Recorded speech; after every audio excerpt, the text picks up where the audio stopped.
Alrighty, what is going on YouTube? It's your boy White Album here, and I'm coming at you with some Witch on the Holy Night.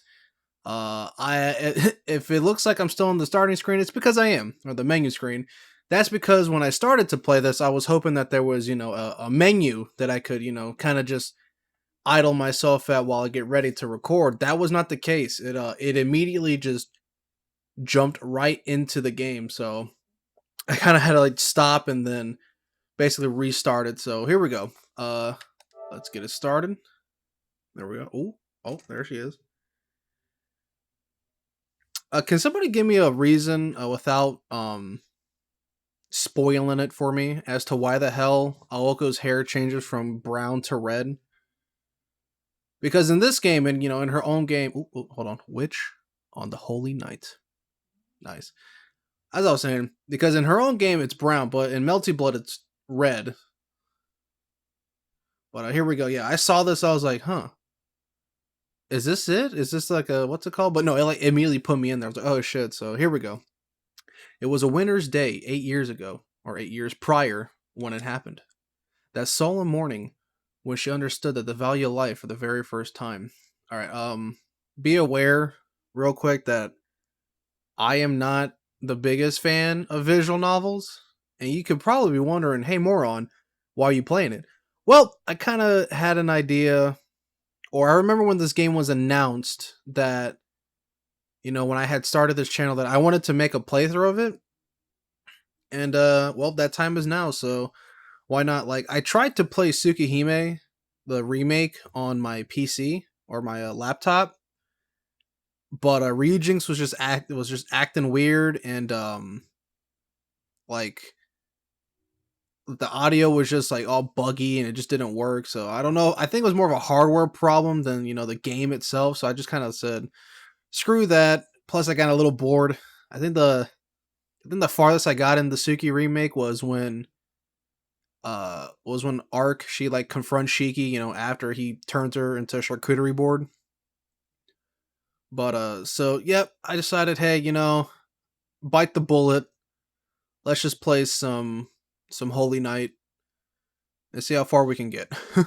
I do want to complete this game, I do want this to be a walkthrough on the channel, so here we go. So just to get that out of the way. So if it seems like I'm losing myself a bit, it's because, like I said, I'm not the biggest fan of VNs, but like I said, I'll bite the bullet for the fans of YouTube and the fans of TYPEMOON, so here we go.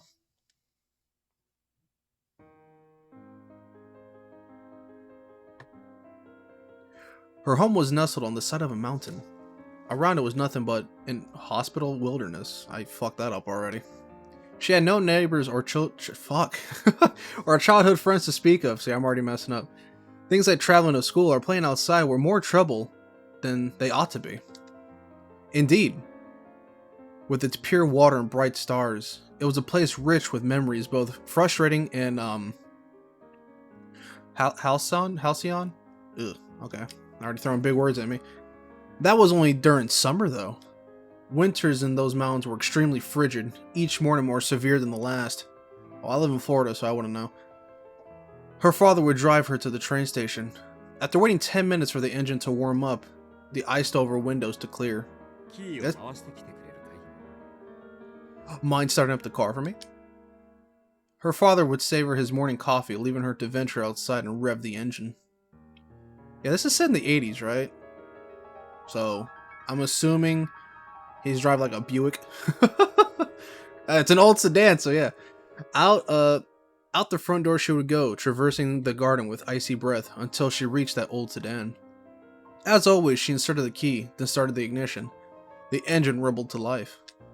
Just as she proudly finished that humble task she had done so many times before. Oh shit. Uh-oh. A shrill scream pierced the air. She knew, even though it wasn't human, that the feeble sound was a cry of agony. A few moments passed. Her father came out and opened the hood of the car. Creaking fan belts, a monstrous-looking engine, and something that didn't belong. There was a cat, a mother by the looks of it, and her 2 kittens. Uh-oh. I don't think this is a good outcome for these cats. The three cats had been huddling for warmth in the engine's compartment. The mother's cat... Oh my god. Oh my god. The mother cat was missing its head. Fucking hell, that's rough. One of the kittens had been mangled beyond recognition by the engine belts and surely died instantly. Fuck. Alright, damn, dude. Shit, alright. Oof, that's rough. The other kitten, its face half covered in blood, panted faintly. It desperately clung to its mother, or rather, the chunk of meat that was its mother. Oh my god. With the last bit of life it could muster. Fucking hell. Poor things. Her father lamented their plight. The previous night had been especially cold. After he returned home yesterday, the cats must have snuck under the hood, drawn by the warmth of the engine. They had to sleep next to the engine, and awoke into a store of spinning belts. Cars in the 80s were not sealed particularly well, so this was not unheard of. Oh god. It's okay, blank blank blank. It wasn't your fault. It kinda was. Sure. Her father's voice seemed distant. He's like, damn bitch, you fucked up. She could only make out a small tuft of the kitten's gray fur. The rest of it was caked in blood of its mother and brother. Oh my god. I can see its skull! Oh my god! The fragile life of a speckled kitten, trembling and possibly blind. It continued to nuzzle against its dead mother's chest. Damn, I will... Mate! Oh fuck, I was not expecting that to get that dark already, bro. I'm 6 minutes into recording and it was like, hey, this cat has no head. Are we sure we're playing a video game or is this PETA? She took the kid into her arms and ran deep into the mountains to her grandfather's house. Was it because she was overcome with regret? Or was it the shock of grief? Years later, she still wasn't sure. Fighting back the welling tears, she burst into her grandfather's workshop. Her grandfather was a magician who could do anything. She had never seen magic. She knew that magic was a fantasy straight out of fairy tales, but so was her grandfather. She had to find him. He was the only one who could help. I suppose you want me to alter this kitten's fate. Sure. What about, wait, hold on. What about the mom and the brother? Not just the cat. The cave-dwelling magician said indifferently. This kid needs our help, she pleaded. Whether it's a simple task or Herculean labor, her grandfather would not say. He simply granted the girl's childish wish. I fucked that up. Like a machine.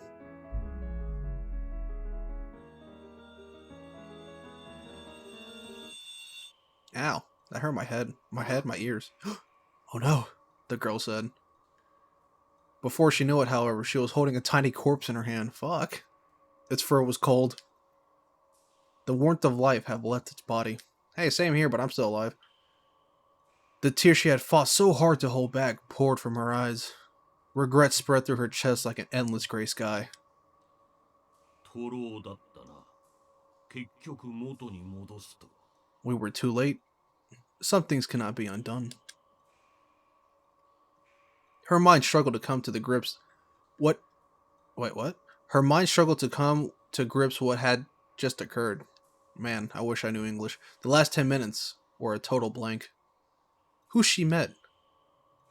What she had known. It was all as if it never happened. The only thing she was sure of was that life, once extinguished, can never return. Is someone there? Or is somebody there?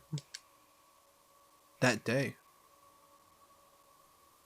It was her mistake that gave birth to me. Me? The fuck? Indeed. Whatever occurred that day, it was a day of nostalgia and longing. This is the fairy tale of 8 years ago.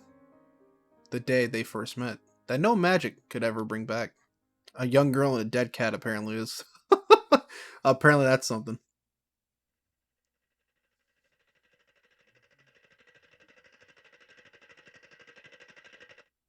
Oh, okay. Interesting. Arrogant, greedy, and able only to destroy, I must be a wolf. Like Nightwolf. I don't have regrets. There's no looking back. If my pride has left you behind, my sincere condolences. But at any rate, I suppose it's my fate to die at the hands of Little Red Riding Hood. Chapter 1. The Strange One.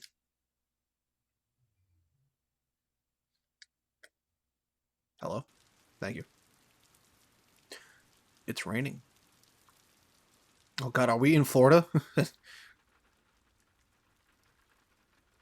It was a quiet morning. From her bed she could see the sky was ashen, watercolored gray. The thermometer displayed 43 degrees Fahrenheit, a rather unforgiving temperature for November. Definitely not Florida. It'd be like 62, but fucking cold as hell for some reason. And you know, Florida, I always say Floridians, bro, we're lizard people, man. We can't take the cold, bro. We'll die in like 2 seconds if we don't get the warmth bask of the sun. Her stomach woke her up with a growl, pathetically reminding her that she had completely missed breakfast. But lazy mornings like today were, for her, a blessing. It was already well past 8 in the morning. On any ordinary weekday, tardiness would be unavoidable, but today, classes were cancelled in commemoration of the school's anniversary. Uh-oh. Gratefully, she had every intention of taking it easy for the first time in ages. Oh god, what happened at the school? Corpse party? God, what a fucking wild take if those two had like correlations to each other. Outside the window was a gloomy gray, and it reminded her more of evening than morning. It wasn't a pleasant morning by any stretch of the imagination, but having been up all night until 3 hours ago, she couldn't care less about the weather outside. All she cared about was more sleep. Yeah, I feel you. As long as she could spend her morning in bed, what was happening outside was no concern to her.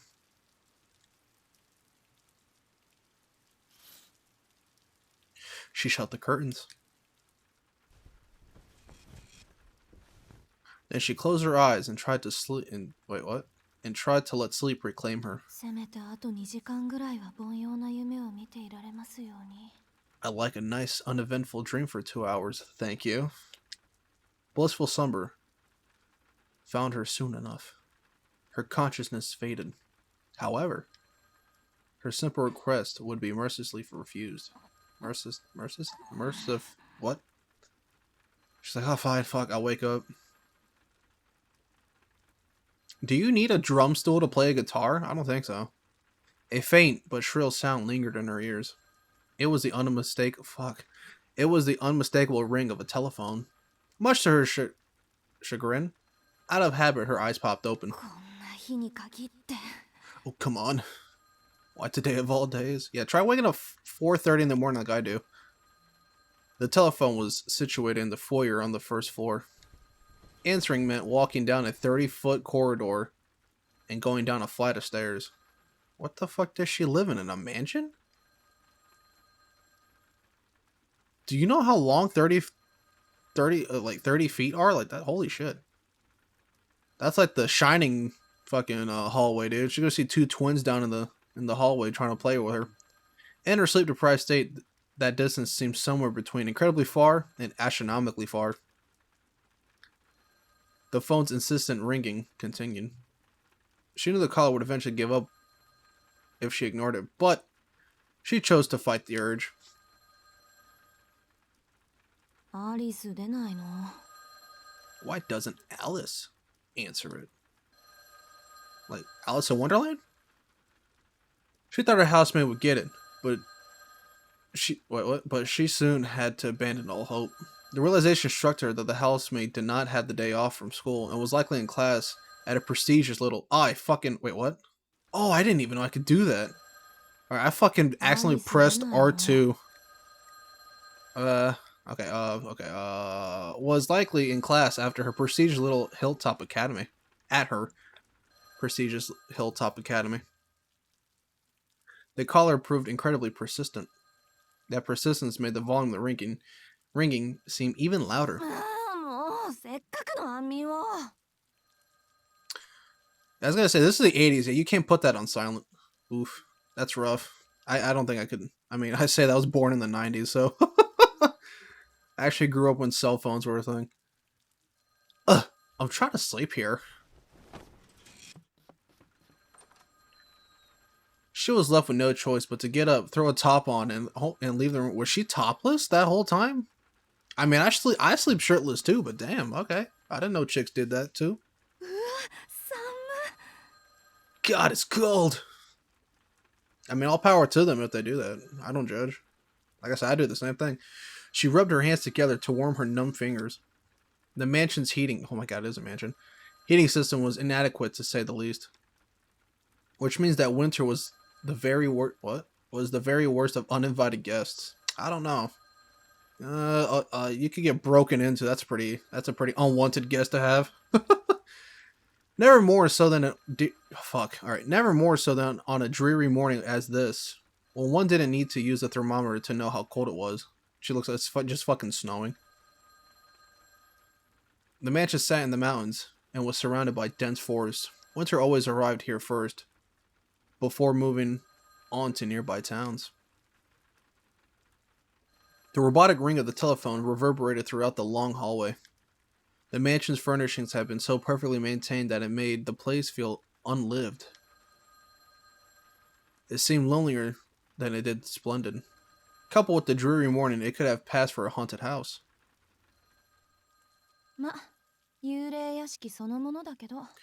Well, it is a haunted house, I suppose. It's just too large for the two of us.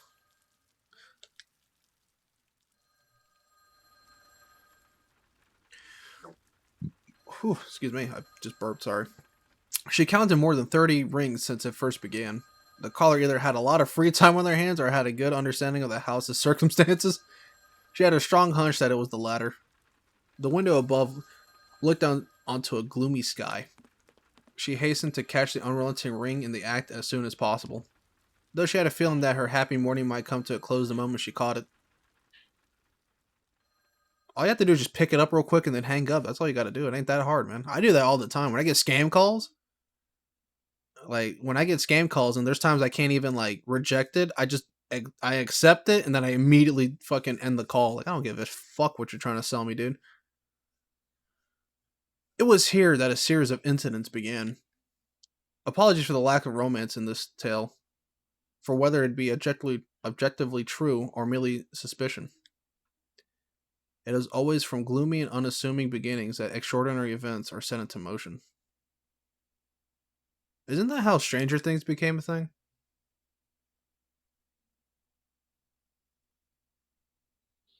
Ooh.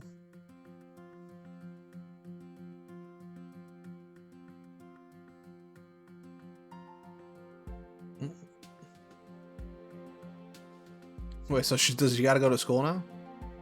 Oh god, was this an epilogue? God damn.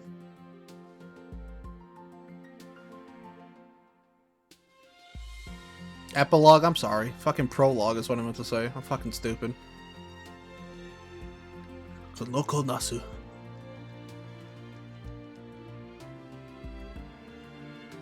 Can I skip this? I can't. Oh god, I have to sit here. Oh, there we go. Witch on the Holy Night. I don't know what I pressed. The rain had subsided somewhat by the time she had reached the school gate. Also, she had to go to school. Rip. Rip. Sunlight seemed to be playing peekaboo behind the clouds in the distance. It looked like it might be cleared up by early afternoon.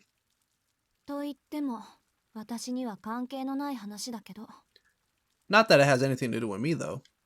The weather reflected her luck. On top of being forced out of the house at such an early hour, she had to suffer through a winter rain. Dude, have you ever had cold rain? That shit is... I don't know, again, because I live in Florida, dude, and it's always hot here, hot and humid, that when we get those nice cold rains, bro, I just like to fucking stand in the rain sometimes. It sounds weird, but I like to do that, man. It feels great on my reptilian skin. Alright, I'm getting a bad feeling about this. That sinking feeling she had only grew as she passed through the entrance and headed inside. Oh god, it's a shooting. Too dark? I'm sorry. She didn't encounter any other students along the way. Oh god, it is corpse party. The fuck, was somebody spanking their fucking meat? Did you hear that? What was that? Nor did she see anyone taking part in club activities either. The reception desk of the faculty room simply read faculty closed.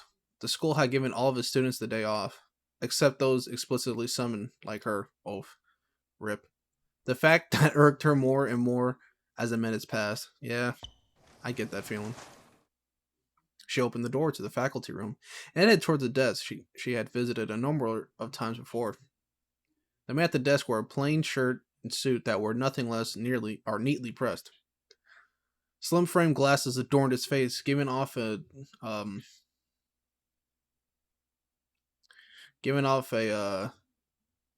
nice yet cunning air.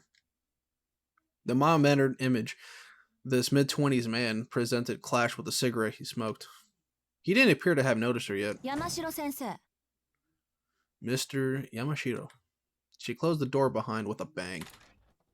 Showing no response to the sudden sound, he lifted his head. Yeah. Ohayo, Aozaki-kun. Youken wa kiiteiru kana? Yeah, I'd be mad too if I got the call. Hey there, good morning, Miss Aozaki.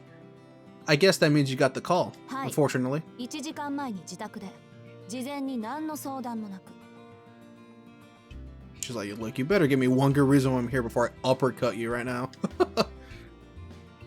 Having graduated from this high school himself, Mr. Yamashiro was not much older than the rest of the students.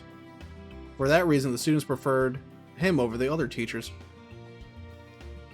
He always had something interesting to talk about and kept conversations casual. In fact, he seemed more like an older student than a teacher, but she unfortunately didn't share her fellow students' fondness for him. She was of the opinion that teachers should come across as more austere. I think I said that correctly. I hope I did, at least. Like an iron fist that could inspire both love and hate in equal measure. Not a buddy to joke or pal around with. Damn, alright. He was the exact opposite of how she felt a teacher should be. It was only natural that her manner towards him would be more forced and unfriendly.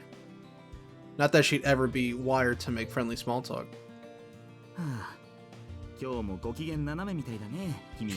Yeah, no shit, dude. He just woke her up on her day off. I'd be fucking in a foul mood too. Yeah, well, what tipped you off, genius? Oh, so she's just mad all the time. Today, I'm like this every day. The matter-of-fact answer perfectly matched the displeasure displayed on her face. Her bad mood from having to give up early and the tiredness from staying up late must have collectively made her look positively adverse. Oh, fuck. They're really testing my fucking vocabulary here, bro. I swear. Adversarial? I think that's how you say that? Adversarial. Adversarial. There you go. Spelled it. So? ならいいんだけどね。彼にはそう辛く当たらないでくれよ。If he says... Okay, don't interrupt me again. If you say so, just go easy on our guest, okay? To be honest, we're not completely sure how to deal with him yet. Sensei, その件ですけど、私まだ詳しい話を聞かされていないのですが。Yo, real quick about that, do you want to tell me what the fuck is going on, dude? Because I have no clue yet. Oh, no, you're right. I didn't tell you. As Mr. Yamashiro met her piercing eyes, he finally understood the reason behind her tone, and slowly put out his cigarette.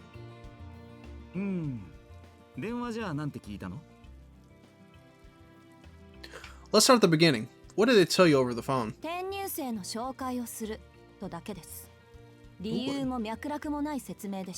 A transfer student. American?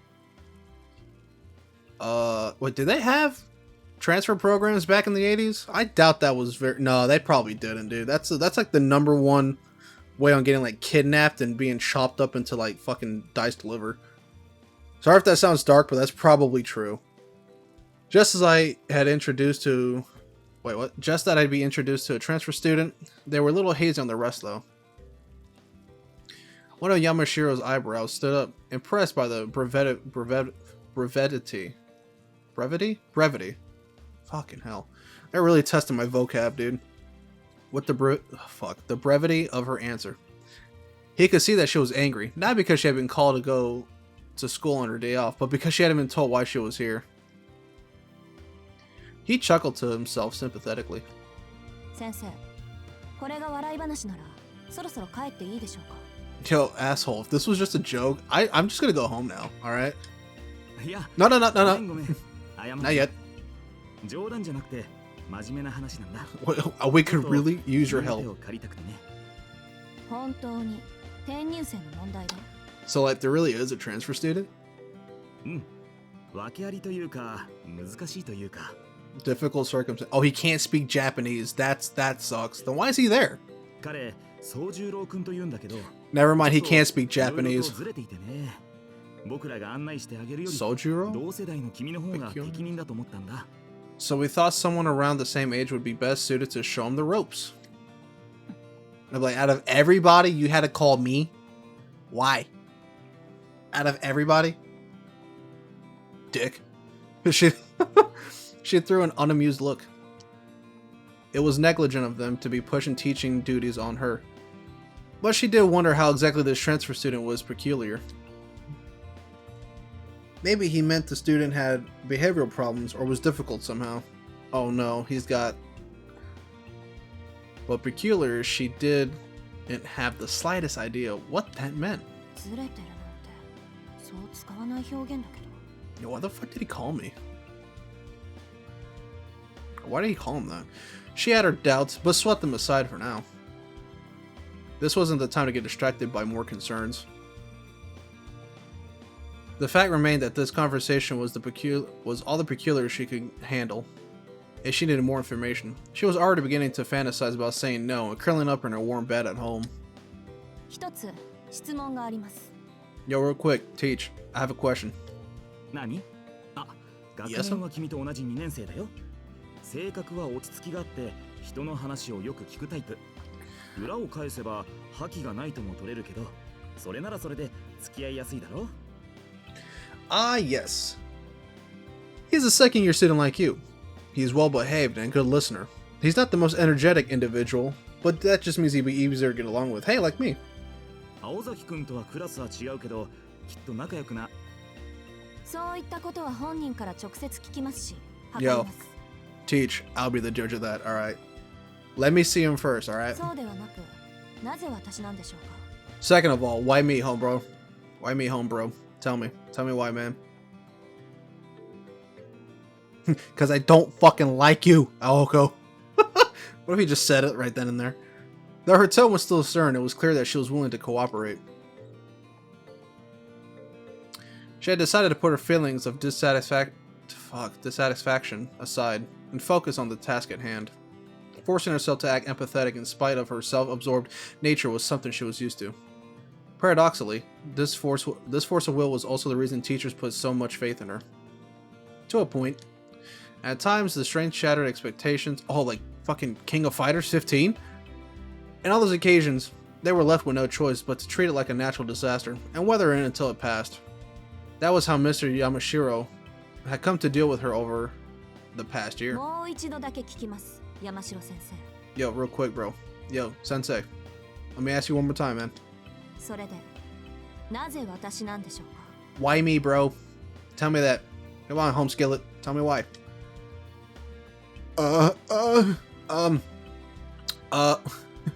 Pressured by a question he has no, without a clear yes or no answer, he answers. He's like, well, you see here, look, I'm the teacher here, alright? You listen to what the fuck I say, alright? You don't fucking boss me around, little lady. うん、それはね。 Oh god, he's about to say that?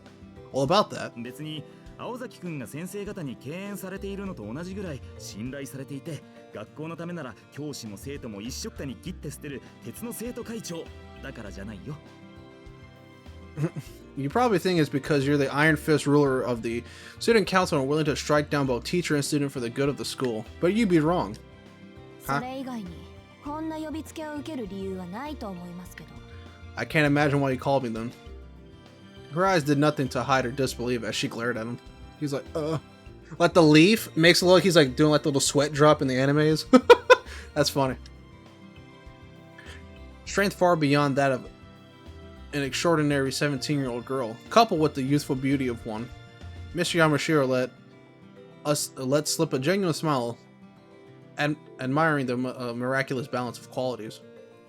いや、責務だけでいいなら僕がやってるさ。この人選に関しちゃ教師や生徒会長といった役職も関係ないよ。 I mean, I handled this myself if it was about pure obligation.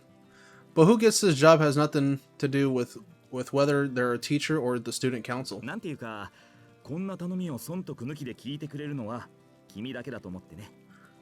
I just 適任で felt すからと強く推薦したわけ。he did it again. I just felt that you were the only one who could entertain this kind of request without needing to weigh all sides. That's why I insisted it to be you. In other words, he knew she wouldn't say no. She's like, I know you. Like, look, you have no choice. All right. 山城先生。 She's like, okay, all right, Buckaroo. うわ、怖っ。もう睨まない睨まない。言ったろ？僕にはともかく彼には笑顔でって。Oh dear, would you stop glaring at me like that already? At least put on a smile for your new schoolmates. まあ、納得してくれたならすぐに移動しよう。もう Look, 随分待たせてしまっているからね。Look, if you're agreeing to help, we should go see him. We've already kept them waiting long enough as it is. それと、雨の中ご苦労様。帰りはもちろん車で送るよ。And I'll give you a ride home because you fucking walked in the rain like an idiot. Mr. Yamashito stood up gracefully. Nah, I'm good, man. Thanks. She replied before turning and walking out the faculty room.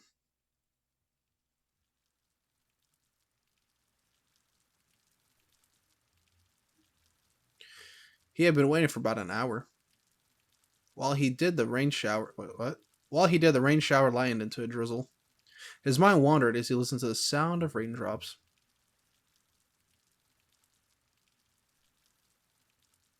Why does the school have like a caged fucking staircase? That's so weird. The room was filled with neatly arranged rectangular tables.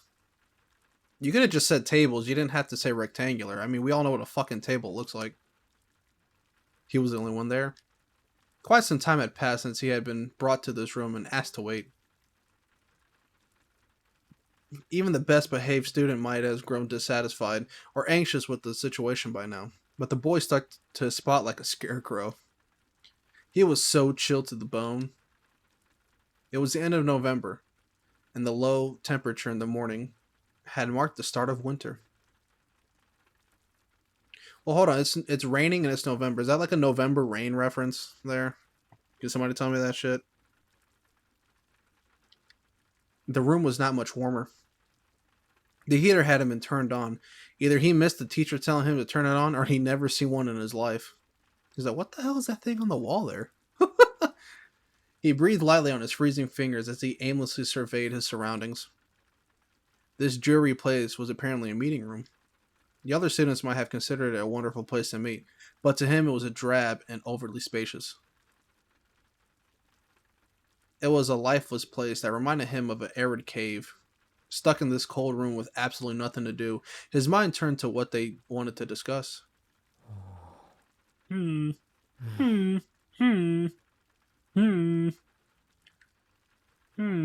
sounds like Kermit when he talks. That would be great. Unable to come up with a solid answer, he returned his attention to the sound of rain. Can I pause this? It says saving, so... Oh, there's something going on here. I want to save. Alright. Unable to come up with a solid answer, he returned his attention to the sound of the rain. The rain hardly resembled the rain in the mountains, though he could still recognize it, barely. Its smell and sound were harsher, but at the end of the day, rain was still rain. So even though this world, alien as it was, could have something in common with the mountains, that trivial detail perked him up a little. No, I don't know. Let him get the fucking rains here in Florida, bro. He's gonna hate it. Like seriously, the rains here in Florida be like, oh, look at that. It's a nice, beautiful day. 2 seconds later, oh, it's raining. Another 2 seconds later, oh, guess what? The fucking clouds are gone. All right, let me just get back to what I was saying. He liked how the town looked soaked in rain. What the fuck does that mean? Naturally, he preferred sunny weather, but he liked rain in its own way. The fog from the rain had soaked up the scent of the soil, and it reminded him of home. It was at times like these that he was able to numb the anxiety the city gave him.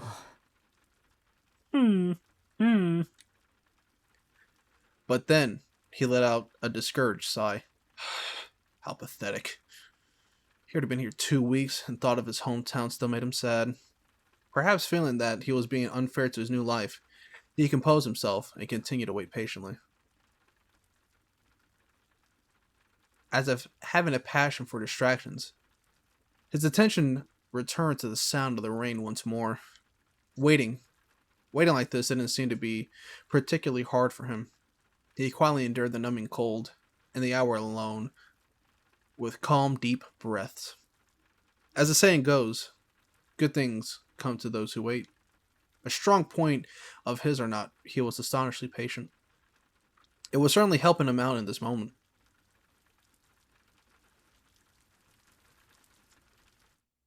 Ooh, okay.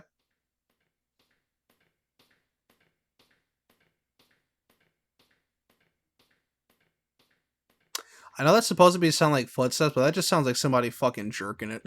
Alright, I think that's how we're gonna end it here. Let's see, can I save? Okay, I did save. Ah, okay.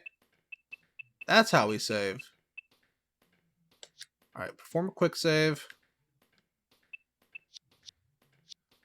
Alright, I'm pressing this like 80 fucking times. Okay, cool. Alrighty, well, I think that's how we're going to end it here. We finally get to see, well, we didn't even get to see her. Awoko and Sojiro. And we got to see Mr. Yamashiro, and yeah, man, it looks like she's not too fond of that guy. I mean, I wouldn't be either if, you made me fucking, get up on my day off and had me go fucking do something on my day off. I mean, at IRL, that's actually happened before when I used to work at my old job, but that's another story for later. But hopefully you guys did enjoy. This is going to be part 1 of however long this playthrough is going to be. So let's see here. Yeah, 37 minutes is what the recording shows. Yeah, I think that's it. I think that's how we're going to end it. Well, hopefully you guys did enjoy. And if you did, please like, comment, and subscribe. Be on the lookout for some more Witch on the Holy Night. With that being said, it's your boy White Album, signing out.